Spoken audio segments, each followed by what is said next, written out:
Imagine a small village surrounded by green hills and shining lakes.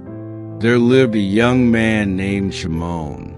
He was running, hiding in the darkness of night, swords flashing behind him. Will he survive?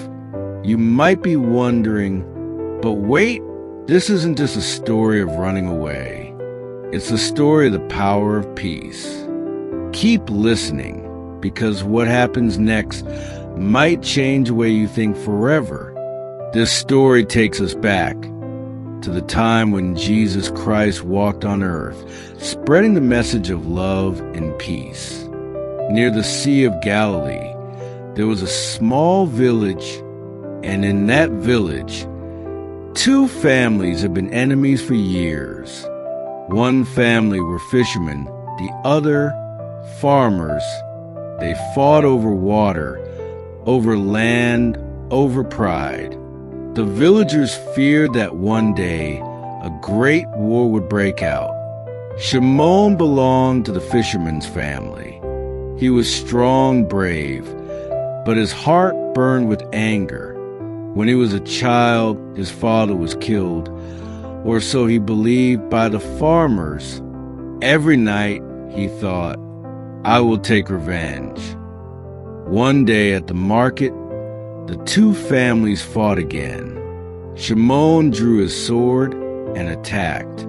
Blood was spilled. Many were injured. The whole village fell into chaos. Now what would happen?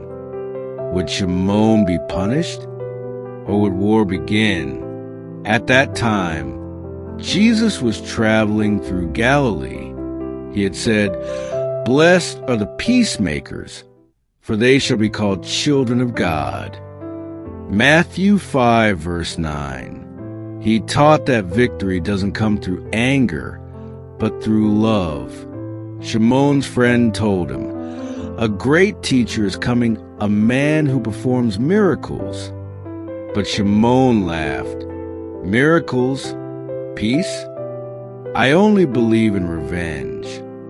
That night, Shimon hid among the hills, and there he saw Jesus preaching to a crowd. He stayed in the shadows, listening. Jesus was saying, Love your enemies, and if someone strikes you on one cheek, turn the other also. Shimon's heart trembled. Is that even possible, he thought. If I forgive, will my father's death ever find justice?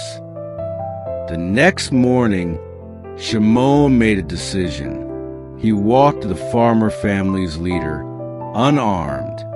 Everyone was shocked. I've come to ask for forgiveness, Shimon said.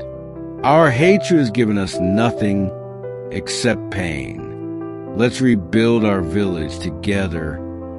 The leader was furious at first, but then he saw truth in Shimon's eyes. Would he forgive him? Wait and see. They talked for hours. Shimon told him how Jesus' words had changed his heart. Then the leader shared his truth. Shimon's father's death had been an accident, not murder. Both men broke down in tears and embraced each other. The villagers watched in awe. Could peace truly return? Yes, it did. The fishermen and farmers began working together. They shared their harvests. Fish for grain, grain for fish. Joy filled the village once again. When Jesus visited the place later, he saw Shimon and smiled. You are a peacemaker, Jesus said. You shall be called a child of God. From that day, Shimon's life was never the same. He followed Jesus, spreading his message of peace wherever he went. But one day, Roman soldiers invaded the village. They burned homes and threatened the people. Would Shimon fight back, or would he hold on to peace? The soldiers looted everything. Shimon gathered the people and said, Jesus taught us, do not fight with violence, fight with love. He met the soldiers, offered them food and water. The soldiers were stunned. Their commander was moved and left the village without destroying it. The people were saved. And that day, everyone saw the true power of peace. Years passed. Shimon grew old. He would sit by the lake and tell the children, remember the words of Jesus, work for peace. The village stayed calm and united for generations. My friends, this story reminds us that the world doesn't change through anger, but through love. If this story touched your heart, then please like this video, subscribe to FaithFuel, and tell us in the comments, when did you choose peace in your life? And don't forget to press the bell icon so you never miss the next story. Your one like gives us the strength to share more stories of faith and hope. Praise Jesus.